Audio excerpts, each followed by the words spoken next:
매주 한 번씩 돌아오는 Q&A 시간 이번에도 가져보겠습니다. 질문들이 쏟아집니다. 예, 질문들 많이 주시는데 사실 제가 이제 해결을 하기가 힘든 질문들도 많고 취재가 불가능한 질문들도 있는데 능력 단연한 열심히 한번 체크를 해봤습니다. 패기로 선수 관련해서 질문들이 많이 올라왔습니다. 키움님, 키움 구단에서 보내신 건가요? 오피셜? 키움의 패기로 선수 영입 관련 문제도 좀 다뤄주세요. 언제까지 쓰지도 않는 외국인 선수 묶어두기만 할 겁니까? 한상현님이 부장, 패기로 관련하여 궁금합니다. 외국인 보유권을 계약도 안 했는데 그 팀한테 왜 주는 거죠? 이해가 안 되는 제도인 듯합니다. 윤석훈님께서도 패기로는 과연 어디로 갈 것인가? 패기로는 한국으로 오지 않습니다. 지난해 이제 LG에서 뛰었던 외국인 타자 카를로스 페게르 선수가요, 키움 히어로즈와 접촉을 했다 이야기가 나왔습니다. 자, 이 과정에서 보류권이 있었던 LG 구단이 지난해 말까지만 해도 패기로 보류권을 좀 풀어주겠다 이런 이야기를 했죠. 자, 우리 채널에 차명수 단장께서도 나오셔서 이 이야기를 직접 하셨습니다. 최근 상황이 좀 급변했죠. 그래서 결정이 좀 번복이 됐는데 이 부분에 대해서 많은 분들께서 질문을 올려주셨습니다. 키움이 외국인 타자 모트가 너무 부진했지 않습니까? 조기 퇴출시켰습니다. 외국인 타자를 찾고 있는 과정에서 페게로 선수의 에이전트가 먼저 연락을 취해왔습니다. 근데 키움은 알고 있었죠. 페게로의 보류권이 LG에 있으면 이미 알고 있었기 때문에 전혀 생각지도 않았거든요. 근데 페게로 에이전트가 LG에서 보류권을 풀어준다고 한다 이야기를 하니까 그래? 그러면 보류권부터 먼저 풀고 난 다음에 다음 이야기를 하자 이렇게 이야기를 했다고 합니다. 재차 페게로 에이전트가 LG 쪽에 연락을 취했을 때는 지난해 말과는 상황이 좀 달라져 있습니다. 그래서 LG 쪽의 입장도 바뀌었습니다. 전 세계적인 보건, 위생, 대이변으로 메이저리그가 올스톱되고 LG 라모스 선수가 잘해주고 있지만 지금 약간 부상 때문에 잠시 이탈을 하니까 보험도 드러나야 되고 다른 선수를 데려오는 것도 상당히 힘들어서 미안하지만 보류권을 풀어줄 수 없다라고 정확하게 이야기를 했거든요. 근데 이제 에이전트 측에서 다시 키움하고 이야기를 하면서 LG 쪽에서 뭔가 여지를 줬다라고 이야기를 하면서 김 단장님이 좀 연락을 해보세요 해서 김치훈 단장이 사실 제가 통화도 좀 했습니다만 차명수 단장하고 직접 연락을 했다고 그래요. 읍소를 할 상황도 아니었고 전화를 꼭 해야 되나 생각까지도 했는데 그래도 전화를 했습니다. 해서 이야기를 하니까 차명수 단장이 이런저런 상황이어서 보류권을 풀 수 없다 하니까 김치훈 단장이 바로 오케이 알겠습니다 하고 바로 전화를 끝냈다고 합니다. 키움 관계자가 이게 뭐냐 역성을 상당히 내고 에이전트가 사과를 하는 그런 상황이 있었고요. 지금은 사실 좀 상황이 안 바뀌었으면 페게로 선수가 아마 국내 다른 팀으로도 갈 수도 있었을 겁니다. 이런 상황이 아니었으면 그 전에 이런 상황이 아니었으면 페게로 선수는 미국이나 메이저리그나 마이너리그나 또는 멕시칸 리그나 중남미 쪽으로도 알아봤었겠죠. 근데 그쪽으로 다 안 되는 상황이었기 때문에 지금 KBO 리그밖에 지금 올 수 있는 상황이 아니었거든요. 그것 때문에 그랬는데 차 단장이 결국은 이제 말을 번복을 한 것이나 마찬가지가 돼서 공개적으로 페게로 선수에게 미안하다 이렇게 사과를 했습니다. 사과를 했고 구단 내부적으로 어찌 될지 모르는데 무턱대고 풀 수가 없었다 이렇게 이야기를 하는데 아마도 미리 이야기를 한 것이 있기 때문에 사실 말에는 책임이 따르는 법인데 이건 차 단장 개인의 문제가 아니라고 생각을 했다고 합니다. 왜냐하면 이 결정은 팀에도 영향을 줄 수 있기 때문에 그래서 단장이 된 입장에서 어쩔 수 없으니까 그래서 말에 책임을 지는 것 대신에 미안하고 정말로 미안하다 이렇게 공개 사과를 했던 것이죠. 자, 키움은 이르면 이번 주 내로 외국인 타자 선임을 발표를 합니다. 페게로 선수는 키움의 협상 앞선 순위가 아니었습니다. 왜냐하면 보류권 자체를 풀 수 없고 안 풀려 있다고 생각을 했기 때문에 전혀 고려 대상이 아니었고 다른 선수들을 고려를 했었고 이러면 이번 주 안으로 이제 발표를 한다 그러는데 적극적으로 협상을 한 것은 결코 아니었다라고 확인을 했습니다. 그래서 제가 재차 물어봤습니다.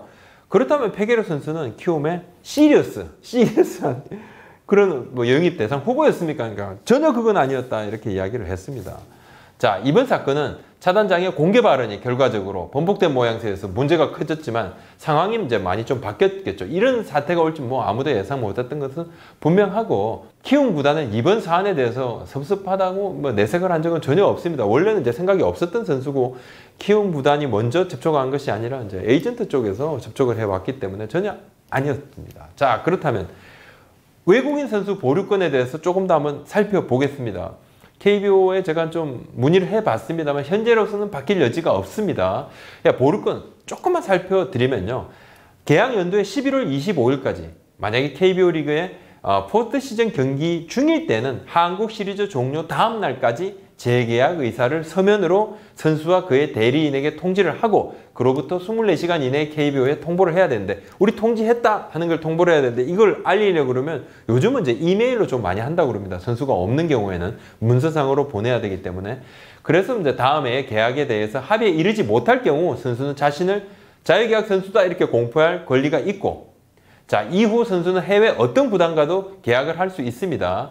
단 이제 전 소속 구단이 재계약을 제안을 했는데 해당 선수가 만약에 나 싫어 이 구단하고 협상하지 않겠어 하면 5년간 국내 타 구단으로 입단할 수가 없다. 이것이 이제 원 소속 구단의 보류권이라는 그런 표현을 쓰게 되는 것이고 구단에 이제 보통 두 가지가 나온 것이죠. 구단에서 재계약할 때는 처음에 계약 의사가 있다, 하겠다, 무조건 한다. 요거 하나. 그다음 두 번째는 계약을 할 생각이 있지만 다른 선수들도 알아보려는 그 과정이 있습니다.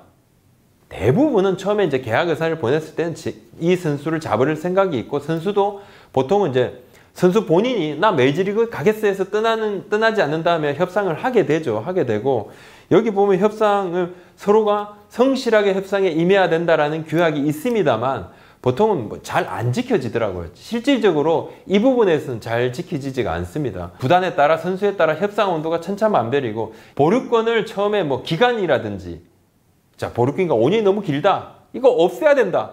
이런 이야기도 있긴 있었대요. 근데 KBO 이사회에서 KBO에서 이 부분을 수정을 할 생각 안 했던 이유는 뭐냐 하면 재계약 의사를 통보를 받는다 하더라도 만약에 통보를 하고 난 다음에 보류권을 가지지 않으면 사전에 타팀하고 담합을 한다는 거예요. 지금은 이제 새롭게 외국인 선수를 데려오면 100만 불에 또 계약이 걸려있고 근데 그 다음부터는 계약 조건이 100만 불 이상을 넘어가는 것도 또 단연 계약도 가능하기 때문에 이 타구단하고 장난을 칠 수도 있다. 좀 물을 흐릴 수도 있다. 그리고 이 보류권 조약에 대해서 물론 이전에 이제 린드블럼 선수가 문제를 제기하기도 했지만 아주 일부입니다. 아주 일부고 이것이 크게 문제된 경우는 좀 많지는 않았는데 근데 이번 같은 경우는 뭐 여러 가지 특별한 상황 때문에 세계적인 대이변, 큰 좀 위생 보건 이 상황 때문에 이번 문제가 좀 더 커졌다 이렇게 말씀을 드릴 수 있고 옛날보다는 그래도 이제 좀 많이 좀 더 풀어주는 입장입니다. 뭐 차명수 단장이 이야기했던 이 부분도 마찬가지입니다. 약간 우리가 쓰기에는 조금 아쉽고 자 타팀 보내도 조금 부담스럽고 약간 계륵 같은 존재 이런 선수들도 요즘 많이 풀어주는 입장입니다. 차 단장도 풀어주려고 해서 그 말을 했겠죠. 실제로 좀 풀어주려고 했고요. 그런데 이제 갑자기 이런 상황이 벌어지니까 좀 보험을 좀 들어야 되겠다 해서 말을 좀 번복을 하게 됐고 외국인 선수의 보류권을 가지고 그러면 트레이드를 실시할 수 있느냐 없느냐 자 현재로서는 불가합니다. 외국인 선수 보류권 트레이드는 불가하다. 그렇다면 LG가 키움이어서 일부러 이번에 백여로 선수의 보류권을 풀지 않았다. 이런 부분에 대해서는 LG는 현 상황을 고민했을 뿐 팀에 대한 고민은 애초부터 하지도 않았다. 어떤 팀이었어도 우리 상황이 중요하기 때문에 어쩔 수 없다. 선수한테는 미안하지만 보류권을 풀 수 없다. 이 부분을 했고 키움 구단도 키움하고 LG의 특수한 상황 때문에 이 특수 상황이라는 것은 지난해 이제 준 플레이오프에서 LG가 키움에 패배를 당했고 올해도 지금 현 순위만 놓고 보면 가을 야구에서 격돌할 가능성이 꽤 있는 상황이거든요. 그렇지만 그 부분을 봐도 키움 구단도 이 부분을 크게 보지는 않고 있습니다. 제가 그냥 뭐 타 구단에 단장님 몇 분한테 좀 문의를 좀 해봤습니다. 또 뭐 만약에 이런 상황이면 어떻게 하셨을 것 같아요? 그러니까 이 단장님들이 좀 이구동성 우리 같았어도 현 상황으로 이렇게 상황이 급변했기 때문에 좀 풀어주기가 쉽지 않았을 것이고 이 말을 좀 덧붙이십니다. 뭐냐니까 가을 야구 상대하는 팀인데 좀 더 그러지 않았겠어요? 이렇게 이야기를 하기도 합니다. 다음에 하나 관련해서 룰루랄라님께서 다린 러프 선수가 한국에 리턴하고 싶다는 뉘앙스의 글을 올렸다고 들었는데 호잉 자르고 러프 올 가능성 있나요? 벤님께서 호잉보다는 김태균이나 투수진들 문제 아닌가요? 특히 김혜승 선수 수비 안 좋던데요? 자 이글스 032님께서 부장 혹시 하나 구단에서 호잉 교체 움직임은 없나요? 호잉 교체 카드 만지작 뭐 언급을 제가 했습니다. 제가 했고 뭐 당장은 데려온다 하더라도 시간이 걸리기 때문에 작업을 병행을 하는 부분입니다. 병행을 하는 부분이고 어차피 계약이 돼 있는 선수고 호잉 선수 말고 다른 선수를 올렸을 때 호잉 선수만큼의 뭔가를 퍼포먼스를 내줄 수 있는 선수가 마땅치도 않습니다. 뭐 하나가 지금 선수 뎁스가 굉장히 였지 않습니까? 자, 분위기 반전을 위해서 코치들한테 뭔가 좀 도움도 요청을 했다 그럽니다. 자, 타순 변경도 있을 거고 정 안 되면 2군에도 잠시 내렸다 올릴 것인데 근데 그 과정도 있지만은 결국은 교체 가능성도 아직 남아있다 이렇게 봐야 될 것 같습니다. 그리고 러프 선수는 보류권이 삼성에 있죠. 삼성이 지금 뭐 풀어주지는 않을 것 같은데 두산 트레이드 썰 관련해서 저로 런호아님께서 부장 지금 두산 베어스 최주환 선수 기아와 트레이드 썰이 나오고 있는데 신빙성이 있는 썰인가요? 어제였죠. 16일 피사원 선수 기자님 최주환 기아 트레이드 사실인가요? 엠팍의 유명한 썰쟁이가 어젯밤에 썰을 풀어서 네이버 실검도 떴었고 야구 커뮤니티에서는 거의 기정사실로 굳어지는 분위기예요. 김도영님 부장 최주환 기아 썰 대해 아는 거 있으신가요? 제가 어제 16일 잠실구장에 나갔었습니다. 두산 김태론 단장하고 통화도 했었고 뭐 롭에서 잠깐 만나기도 하고 어거도 봤는데 자 시즌 막판까지 트레이드가 없다고 강조를 했습니다. 이 기사도 썼습니다만 타 구단에서 지금 두산의 2차 드래프트에서 선수가 풀리기만 하면 상당히 기다리고 두산과의 트레이드도 이게 카드도 엮다 보면 두산이 좀 손해보는 그런 분위기도 좀 많이 좀 감지도 되고 또 팬들께서 성토도 하고 제가 이제 기사에 시즌 막판까지 트레이드 없다 이렇게 기사를 쓰니까 제발 좀 하지 마 이렇게 자 베스트 댓글이었습니다. 5년간 두산이 한국 시리즈 진출을 하다 보니까 이제 뭐 하수분도 말라가는 것이 아니냐 이런 이야기도 있는데 오재일 선수 부상 공백도 있고 해서 최주환은 꼭 필요한 선수다. 그래서 썰은 아직은 X. 자 엘로끼 진군 영상 뒷이야기 윤정욱님 부장님 감당할 수 있겠습니까? 수암동님 LG 백업 2명 누구지? 자 그다음에 김매티스님 부장님 지난번 팬 현황 다루셨듯이 이제 엘로끼 팬들 최고 아니에요. 언제적 엘로끼입니까? 춘영인데 님 야구는 과학 아닌가요? 정팀님 개막한 지 얼마나 됐다고 설레발 떨기는 박펠레 징크스는 있죠. 어떤 팀을 다루기만 하면 그 팀이 바로 연패로 빠진다는 그 공포의 징크스. LG, 삼성, LC 돌아가면서 갑자기 연패에 빠져서 영상을 편집하고 있는 중에도 경기를 지고 있는 상황에서 편집자도 당황하고 다음날 아침에 이렇게 전송을 할 때 굉장히 당황하고 참 눈물이 뚝뚝 떨어집니다. 그래서 제가 엘로끼를 한 번에 다뤘습니다. 사실 걱정을 했습니다. 야 이거 세 팀 다 지면 어떡하는가. 16일 화요일 드디어 엘로끼가 나란히 승리를 했습니다. 그리고 엘로끼 영상을 제작하면서 일부러 고의적으로 LG와 롯데가 맞붙는 상황도 제가 고려를 했습니다. 두 팀이 맞붙고 있는 그 날짜에 딱 영상 올렸지요. 자, 두 팀 중 한 팀 무조건 이긴다. 잘했죠. 그리고 많은 분들께서 또 그런 이야기도 해주셨어요. 기아는 좀 빼라 이제.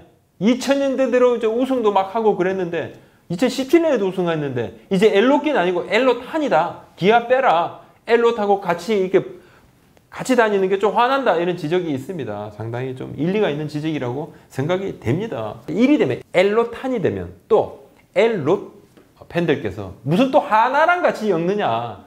우리가 무슨 가을 야구를 그렇게 오래 못 갔느냐. 같이 엮지 마라. 이렇게 또 불만을 토로하실 수도 있다고 생각이 되고 자 설레발 얘기가 나와서 제가 잠시 말씀을 드립니다. 보통은 이제 우리가 라오스하고 만약에 이제 야구 경기를 하더라도 그런 기사가 나옵니다. 방심하면 안 된다. 그렇다면 우리는 언제 한번 방심을 해보는 것입니까? 예전에 이제 한 달도 채 안 남았을 때 최영우 선수가 6절못 발언 있잖아요. 6경기는 절대 뒤집지 못한다. 그 발언도 결국은 그때도 막 설레발 떨면 안 된다는데 시즌이 끝나기 전까지는 어떤 경우에서도 설레발이 되기 때문에 한 달 설레발 이익은 제가 알고 있지만은 시즌이 끝날 때까지 아무것도 콘텐츠를 만들 수 없기 때문에 좀 설레발 좀 치겠습니다. 감안해서 좀 봐주십시오. 네. 영준춘님께서 두산전 김태균 도루는 아웃인데 판독센터는 영상 따라 안 보셨나요? 자, TV 영상으로 판단 안 하겠죠. 우리가 보는 걸로 하면 왜 있는 거지? 요즘 판독센터 문제 많아요. 자, 12일 대전 두산 하나전을 말씀을 하시는데 몇 번 제가 봤는데 정확히 아웃인지 아니신지 잘 모르겠더라고요. 판독센터는 TV 화면 그리고 자체적으로 홈과 1루, 2루 등의 카메라를 좀 가지고 있습니다. 좀 더 다양한 영상을 확보하고 있는데 사실 이제 제일 화가 나는 것은 팬들께서 TV 영상으로 봤을 때도 했는데 그것도 오독이 나오는 경우가 몇 번 있었습니다. 이때 좀 많이 좀 화를 좀 내시죠. 남술도님께서 부장님 수고하십니다. 하나 정민철 단장 인터뷰 좀 해주세요. 왜 이렇게 만들었는지 회사에서 구단 매각하는 건가요? 김 회장은 북일고 야구부원 좋아하신다고 하는데 정말 궁금하네요. 정 단장 요즘 전화도 잘 안 받으십니다. 마음고생 많으십니다. 그리고 회장님은 북일고는 좋아하시나요? 자, 북일고 야구부는 좋아하시는데 그거 잘 모르겠습니다. 자, 오느님 두산을 아무도 매각하지 않으면 어떡하죠? 그냥 야구단 긴축 재정하면서 운영하는 것이죠. 자, 두산그룹도 규모가 축소가 되는 것이니까 야구단 내에서는 지금 전혀 동요가 없습니다. 그리고 매각된다는 생각하는 사람이 1도 없는 것 같더라고요. 자, 환희님께서 부장은 어디 팬이신가요? 팬심 누르고 야구 본 지 오래됩니다. 저는 정의의 편입니다. 김수님, TMI 질문입니다. 우리나라 언론사들은 서로 간에 온도차가 크잖아요. 스포츠 기자들 어떤가요? 속해 있는 언론사 정치 성향 영향을 받는지 아니면 그냥 경기장에서 만나면 언론사 상관없이 선배, 후배, 형, 동생 하는지 궁금합니다. 스포츠와 정치 무관하고 그런 느낌 한 번도 받지 못했습니다. 딕슨 마차도님. 이분 요즘 조금 살아나긴 살아나시던데. 야구부장님, 왜 키움 윤영삼은 취재 또는 보도를 안 하는 건가요? 야구부장을 볼 정도면 대부분 매니아 수준의 팬들이고 윤영삼에 관해 관심이 제법 있을 텐데요. 민감한 사안이라 못한다고 하기에는 스토브리그 때 FSL도 직접 다 확인하신 걸로 봤을 때 민감해서 그런 거 아닌 것 같고 취재 다 끝내고 내용도 다 알고 있지만 구단과의 관계를 위해 참고 계신 것인지 답변해 주시면 감사하겠습니다. 토니서님, 부장, 저번에도 다뤄주셨던 1군으로 못 올라오는 K구단의 춤 잘 추는 03 선수는 도대체 무슨 큰 잘못을 했길래 2군에서 2달 가까이 썩고 있는 건가요? 2군 평균 자체점 유일한 0점대 1군에서는 지금 불펜 혹사로 인해서 마운드 전체가 붕괴되고 있는데도 안 올려보내는 이유는 도대체 뭘까요? 윤영삼 선수는 지난해 필승주와 추격조 사이에서 좋은 활약을 펼쳤었죠. 올해 1군 경기를 한 경기도 못 됐습니다. 2군에서는 조자룡급 활약을 펼치고 있는데 10경기 1승 1홀드, 평균 자책점 0.45, 20이닝에 1실점 홈런 하나, 탈삼진 21개나 거두고 있습니다. 이것은 16일 현재 기록입니다. 키움, 블론 세이브 6개로 전체 8위, 전체 1위는 삼성이 제로입니다. 기아가 1개, KT, SK가 8개씩을 기록을 하고 있어서 제일 나쁜데요. 자, 평균 자책점 4.56으로 전체 5위, 불펜 자책점 4.82로 전체 4위입니다. 불펜이 아주 좋다고 하기는 어렵고 그렇다고 아주 망가진 것도 아닙니다. 오주원, 김상수 선수 2군에 있는데 올라와서 좋은 활약을 해주면 많이 달라질 것입니다. 7월이 되면 안우진 선수도 복귀를 합니다. 윤영삼 선수가 올라오면 좋은 활약을 해줄 수도 있겠지만은 지금은 없어도 큰 무리가 팀을 굴리는데 큰 무리가 없다고 코칭 스태프가 판단을 하고 있는 것 같습니다. 저는 윤영삼 선수 이야기를 앞선 영상에 다뤘습니다. A 선수 이꼴 윤영삼. 오늘 말씀 여기까지 올리겠습니다. 감사합니다.